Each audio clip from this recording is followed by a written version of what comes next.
చెప్తామండి, అన్ని ఛానల్స్కి చెప్పి అలసిపోయినాం మేమైతే. 10 years నుంచి ఉంటున్నాం ఇక్కడ. ఇప్పుడు ఆల్ ఆఫ్ సడన్ వచ్చేసి ఏదో డెవలప్మెంట్కి మా ప్లేస్ కావాలన్నారు. అంతకుముందు ఏమో బఫర్ జోన్ అని రాళ్ళు పెట్టేసి రెడ్ మార్క్ వేసేసి పోయినారు. 6 months అయితే మాకు చాలా టెన్షన్ అయిపోయింది అసలు. అంతకుముందు కూడా వచ్చి హైడ్రా అప్పుడు వచ్చి రాళ్ళు పెట్టేసి పెయింట్ వేసి వెళ్ళిపోయినారు. ఈ అపార్ట్మెంట్ బఫర్ జోన్ లో వస్తుంది, కూలగొట్టేస్తాము హైడ్రా అని చాలా టెన్షన్ పెట్టినారు. మేము అన్ని డాక్యుమెంటేషన్ సబ్మిట్ చేసి అన్ని ఎక్స్ప్లెయిన్ చేసేస్తే కార్పొరేట్స్ వాళ్ళకి, తర్వాత వచ్చి తీసేసారు. 6 months అయిపోయింది.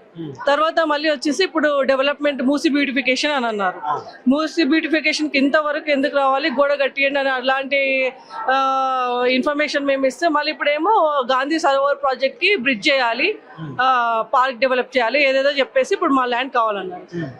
తర్వాత మళ్ళీ ఇప్పుడేమో బఫర్ జోన్ అని చెప్పేసి 100 meters ఇంకా పెంచుతూనే పోతున్నారు. మా అపార్ట్మెంట్ ఎంత దూరం అవుతుందో మొన్నటి వరకు 50 meters అన్నారు, ఇప్పుడు 100 meters అంటున్నారు.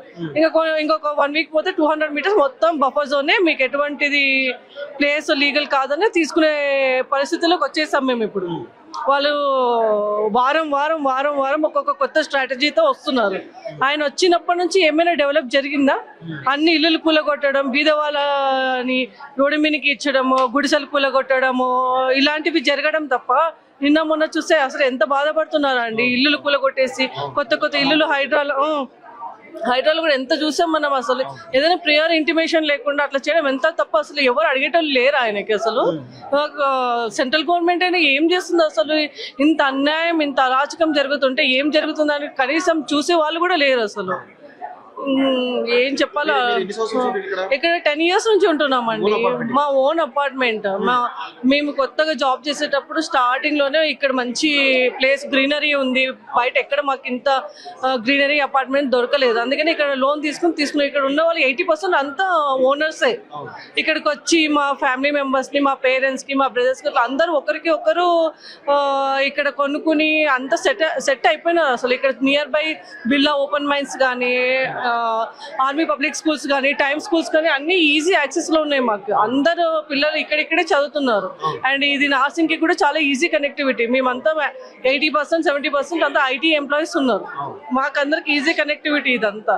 ఇప్పుడు వచ్చేసి అక్కడ ఎక్కడో ఇస్తామంటే, ఊరి బయట ఇస్తే మేము ఎట్లా కమ్యూట్ చేయాలండి? అసలు పిల్లల్ని కంపెన్సేషన్ ఇచ్చినా ఇప్పుడు ఆయన ఇల్లు ఎంత ప్రేమతో కట్టుకుంటారండి. దానికి మేము 100 కోట్లు ఇస్తాం. ఆ ప్లేస్ పెద్దమ్మ గుడి వెనకాలే ఉంటది ఆయన ఇల్లు, జూబ్లీ హిల్స్ దగ్గర.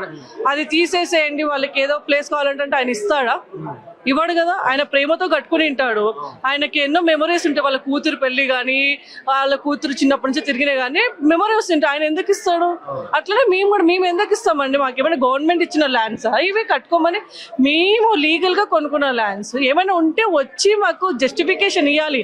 డెవలప్మెంట్కి ఇది కావాల్సి ఉంటుంది, మీకు ఏం కావాలి, మీకు ఏం ప్రాబ్లం ఉంది, రీలొకేట్ అవ్వడానికి. ఒకవేళ రీలొకేట్ అవ్వాలనుకుంటే ఎక్కడ ప్రిఫర్ చేస్తున్నారు, మ్యాక్సిమం మెంబర్స్ ఎవరెవరు ఉన్నారో అని ఎస్టిమేట్ చేసుకోవాలి. అలాంటిది ఏం లేకుండా February 2nd మా అపార్ట్మెంట్ ల్యాండ్ అంతా ల్యాండ్ అక్విజిషన్లో వస్తుంది, మేము అక్వైర్ చేస్తున్నామంటే ఇక్కడ ఎంత ఆందోళనకి గురి అయింటామండి మేమైతే. ఎవరు మాట్లాడలేదు. February 2nd డైరెక్ట్ గా నోటిఫికేషన్ పేపర్లో వేస్తారు. తర్వాత మేము వెళ్ళి కార్పొరేటర్ కి మా కమిటీ మెంబర్స్ అంతా వెళ్ళి మాట్లాడితే అప్పుడు చూద్దాం, అదంతా కోర్టులో స్టే ఆర్డర్స్ తీసుకుందాం, అదంతా ఇంకా ప్రాసెస్ జరుగుతుంది. లీగల్ గా వెళ్తున్నాము. బట్ ఎంతైనా ఇప్పుడు ఆఫీస్ మానేసి మేము ఇక్కడికి వచ్చి ఇంత స్ట్రగుల్ చేయాల్సిన అవసరం ఏముంది మాకి? మేము కష్టపడి మా లోన్స్ తీసుకొని SBI bank, HDFC banks maximum loan ఇచ్చినారు. వాళ్ళు వెరిఫై చేసి ఉంటారు కదా. మా బిల్డింగ్ 2004 నుంచి 2010 లో బిల్డ్ అయిందండి.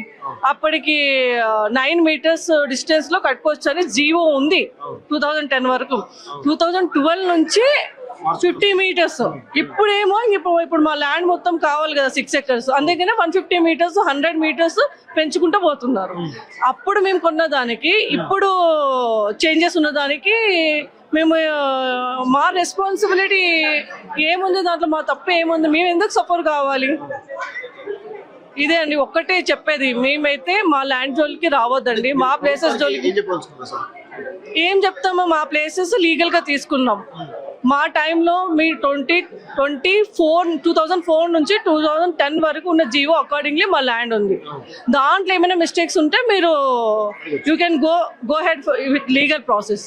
ఎప్పుడైతే మాదంతా లీగల్ ల్యాండ్, లీగల్ డాక్యుమెంటేషన్ కూడా ఉంది. మేము ఎంతవరకైనా వెళ్తామండి, మా ల్యాండ్ వాళ్ళ గేట్ కూడా టచ్ చేయడానికి వీళ్ళు లేదు, ఇవ్వము కూడా. ఎటువంటి కాంపన్సేషన్ తీసుకోవడానికి కూడా మేము రెడీ లేము. ఇటువంటి కమ్యూనిటీ, ఇటువంటి నైబర్స్, ఇటువంటి ప్లేస్ మా పిల్లలు స్కూల్ నుంచి వచ్చినా కూడా లాక్ వాళ్ళు ఒక్కటే వేసుకుని కూడా సేఫ్గా ఉంటారు, డోర్స్ ఓపెన్ చేసుకుని. ఇప్పుడు వేరే అపార్ట్మెంట్కి వెళ్తే మా పిల్లలు అలా వచ్చి ఉంటారా?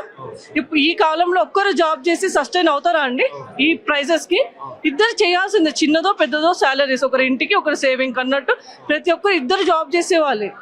పిల్లల్ని ఎవరు చూసుకుంటారు? వాళ్ళే సెల్ఫ్గా వచ్చి వాళ్ళే స్కూల్ బస్ దిగేసి వచ్చి లాక్ ఓపెన్.